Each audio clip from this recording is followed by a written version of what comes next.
Welcome to my channel. मैं हूं आपकी होस्ट रश्मि। आज मैं आप लोगों को पुदीना ग्रो करना दिखाऊंगी। अभी उसका सीज़न है और इस समय अगर हम कटिंग से पुदीना लगा दें तो नवंबर तक हमें बहुत अच्छे अमाउंट में पुदीना मिलने लगेंगे। तो चलिए चलते हैं हमारे वीडियो में। ये आप लोग यहाँ देखें, मैंने करीब 2 महीने पहले ये पुदीना ग्रो किया है। मार्केट से मैंने कुछ पुदीना मंगवाए थे, उसी में से मैंने इनको ग्रो किया है। और 2 महीने में मैंने इसमें क्या किया है जिसकी वजह से ये इतना अच्छा ग्रोथ किया है, वो मैं आप लोगों के साथ शेयर करने जा रही हूँ। तो इसके लिए हमें सबसे पहले पॉट का चुनाव करना है कि हम किस तरह का पॉट रखें जिससे ये इतना अच्छा ग्रो करता है। और आप लोग देख के बहुत आश्चर्य करेंगे कि मैंने इसे किस चीज़ में लगा रखा है।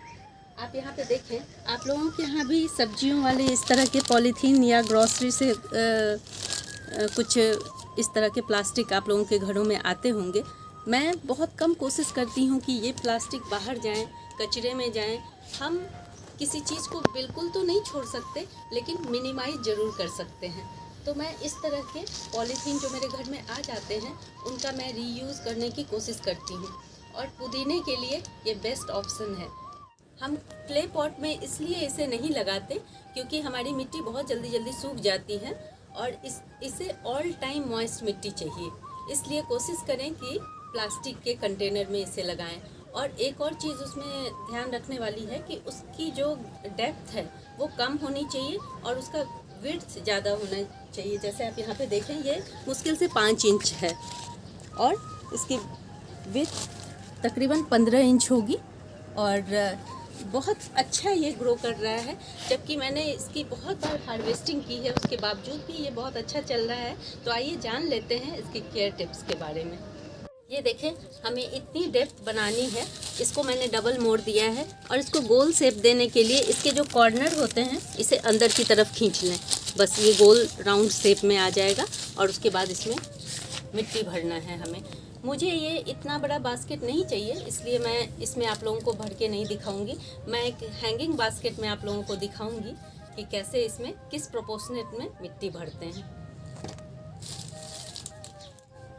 मैं हैंगिंग बास्केट में आप लोगों को लगा के दिखा देती हूँ, क्योंकि हैंगिंग बास्केट में भी ये बहुत सुंदर दिखते हैं और नीचे की तरफ लटक जाते हैं। लेकिन एक बात का आप लोग हमेशा ध्यान रखेंगे कि जहाँ भी इसको प्लेस करें वो काफ़ी वहाँ पे 6 घंटे की धूप आनी ही चाहिए। तो पहले हम मिट्टी भर लेते हैं, उसके बाद इसके बारे में बात करेंगे। तो हमें एक पार्ट लेना है नॉर्मल गार्डन सोयल। और एक चीज़ का ध्यान रहे कि इसमें बहुत ज़्यादा आपको फर्टिलाइज़र नहीं ऐड करना है, अदरवाइज़ जब आप कटिंग लगाएंगे तो आपकी कटिंग गल जाएगी, क्योंकि गर्मी बहुत ज़्यादा है। तो इस बात का ध्यान रखना है। तो इसमें हम 1 पार्ट इस समय शुरुआत में सिर्फ 1 पार्ट कंपोस्ट मिलाएंगे। कंपोस्ट मिला लें या फिर काउडंग मैन्योर मिला लें, जो भी आपके पास अवेलेबल हो। बहुत ज़्यादा फर्टिलाइज़र नहीं डालना है।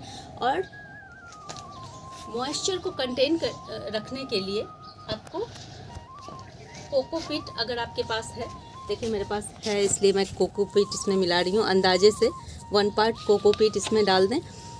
सैंड डालने की ज़रूरत नहीं है क्योंकि हमें मॉइस्चर को मेंटेन रखना है इसमें। बस इतने से ही हमारा मॉइस्चर कंटेन रहेगा। और 1 पार्ट हम इसमें काउडंग मैन्योर मिला देते हैं।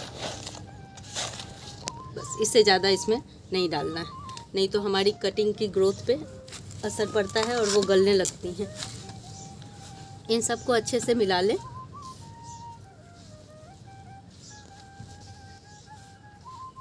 मैंने कभी भी अपने पुदीने में सैंड का इस्तेमाल नहीं किया है, क्योंकि उससे मिट्टी बहुत ज़्यादा पानी को होल्ड नहीं कर पाती है, बहुत जल्दी से निकल जाती है। इसलिए सैंड के इस्तेमाल से बचें। देखें, हमारी मिट्टी मिक्स हो गई। अब इसके होल को कवर करने के लिए ये कपड़ा है जो मैंने डाला है, ये भी मॉइस्चर को रिटेन करने में मदद करता है। तो ये एक मोटा सा कपड़ा है जिसको मैं इसमें डाल देती हूँ। उसके बाद हम मिट्टी भरेंगे।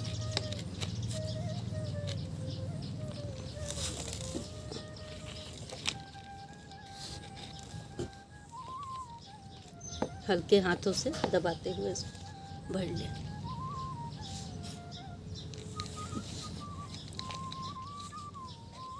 थोड़ा हमें खाली रखना है ताकि पानी देने में आसानी हो, ऊपर तक नहीं भरना है इसे।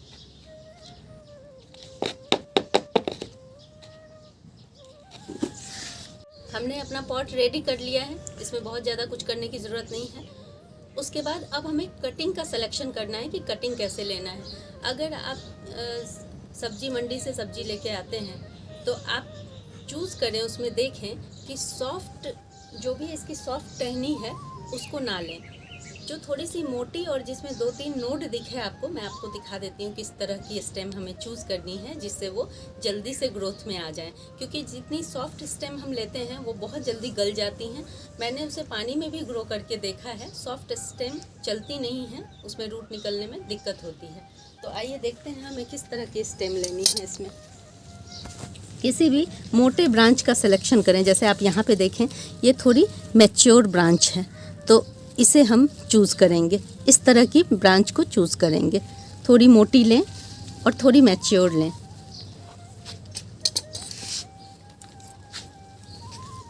ये देखें, इस तरह की नीचे से ब्रांचेस।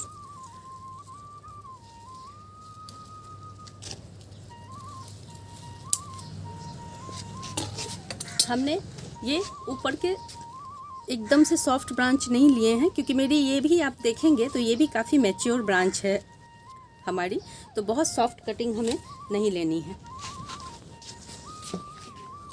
और बहुत ज़्यादा भी लगाने की ज़रूरत नहीं है, क्योंकि अगर हम ये 3-4 लगा देते हैं तो उसी से हमारा प्लांट काफ़ी अच्छा भरा हुआ और फुल हो जाएगा। क्योंकि इसकी लेटरल ब्रांचेस निकलती हैं नीचे से, जो बहुत जल्दी स्प्रेड हो जाती हैं।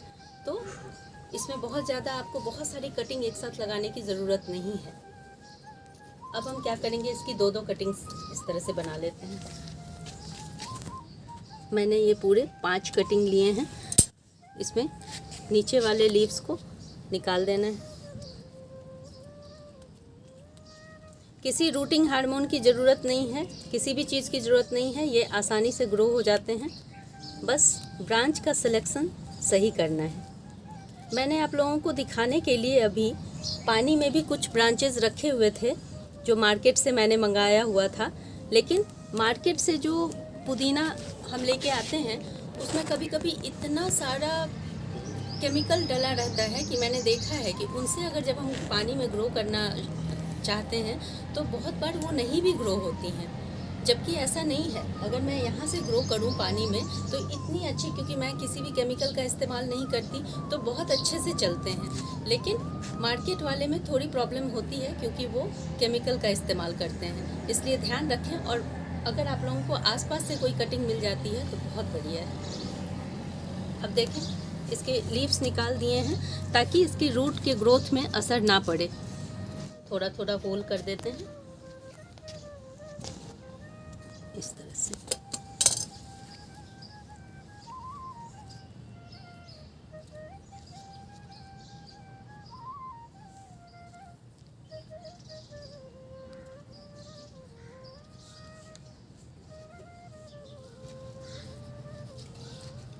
पानी डाल दें अच्छे से। और इसमें एक और ट्रिक है कि जैसे ही हमारा ये ग्रोथ आना शुरू होगा, जैसे ही इसकी रूटिंग शुरू हो जाएगी, लीव्स निकलने शुरू हो जाएंगे और ये करीब 6 से 7 इंच के हो जाएंगे, उसके बाद हमें इन सब की टिप्स रिमूव कर देनी है। इस तरह से आप ये देखें, ये ऊपर की टिप्स है ना, इसे इस तरह से रिमूव कर देनी है सबकी। तो इसमें से नए नए शूट निकलेंगे और जब थोड़ा मैच्योर हो जाएगा ये ब्रांच, तो नीचे से कैसे इसकी लेटरल ब्रांचेस निकलती हैं वो भी मैं अभी आप लोगों को दिखाऊंगी। और जब ये थोड़ा सा मैच्योर हो जाए, उसके बाद करीब 1.5 से 2 महीने बाद आप इसमें फिर से काउडंग मैन्योर ऐड कर दें। थोड़ा थोड़ा जस्ट ऊपर ही स्प्रिंकल कर देना है बस। बहुत ज़्यादा अगर आप फर्टिलाइज़ करेंगे तो आपके प्लांट लेगी हो जाएंगे और उसमें वो टिंच नहीं रहेगा उसके फ्लेवर में जो पुदीने में होना चाहिए। इसलिए आप लोग इस चीज़ को ध्यान में रखें। पुदीना एक ऐसा प्लांट है जिसको 6 से 7 घंटे की मिनिमम धूप की रिक्वायरमेंट होती है। मतलब आप इसको फुल सन में रखें, जितनी भी धूप लगेगी उतना ही अच्छा ग्रोथ करेगा। लेकिन सबसे जो इम्पोर्टेंट बात है वो ये है कि ऑल टाइम इसकी मिट्टी मॉइस्ट रहनी ही चाहिए। अदरवाइज़ अगर आप इसमें पानी की थोड़ी भी कमी होगी तो आप देखेंगे कि नीचे से इसके सारे पत्ते पीले होने शुरू हो जाएंगे। तो आप लोगों को दिखाने के लिए मैंने 15 दिन पहले इसी में से एक स्टेम निकाल के और इसमें लगा दिया था। मैंने आपको दिखाती हूँ कि कैसे इसकी ग्रोथ हुई है। काफ़ी बड़ा स्टेम था, उसको मैंने यहाँ पे आप देख रहे होंगे, ये एक ही स्टेम है जिसमें से पिंच करने के बाद ये 2 स्टेम निकले हैं। यहाँ देखें, ये एक स्टेम जा रहा है। पिंच करने के बाद यहाँ से कितने सारे स्टेम निकले हैं। और जिस लेटरल ब्रांच की मैं बात कर रही थी, ये किस तरह से स्प्रेड होता है, यहाँ आप देखें। इसके नीचे से ये कितने सारे सूट्स निकल रहे हैं वो देखें, नए नए। ये देखें, ये एक नया सूट है, ये 2 3 4 5, ये 5 सूट निकले हैं। इसलिए मेरा ये दिखाने का आप लोगों को ये मकसद था, किसी भी इसको एज अ कंपेनियन प्लांट इस्तेमाल बिल्कुल ना करें। जैसे मेरी भी आदत है, मैं एक प्लांट के साथ दूसरा प्लांट ज़रूर लगाती हूँ।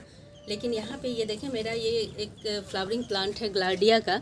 इसके साथ मैंने ये आप लोगों को दिखाने के लिए जस्ट रखा था कि कैसे इसकी ग्रोथ होती है। लेकिन अब मैं इसे हटा के दूसरे जगह शिफ्ट कर दूँगी, क्योंकि ये मेरे इस प्लांट को बढ़ने नहीं देगा। ये इतनी जल्दी इसके ये सारी ब्रांचेज स्प्रेड हो जाएंगी और ये पूरे पॉट को कवर कर लेंगी। इसलिए जब भी इसे लगाएं, सेपरेट लगाएं। और आपके गार्डन में पेस्ट मैनेजमेंट करने में इसका बहुत बड़ा हाथ होता है। जैसे कि आपने कोई सब्जी लगाई हुई है या किसी भी तरह का डेलिकेट प्लांट लगाया हुआ है जिसमें पेस्ट अटैक होने के चांसेस हों, तो आप छोटे छोटे इस तरह के पॉट में लगा के पुदीने को और उस पॉट के इर्द गिर्द अपने चारों तरफ रख दें।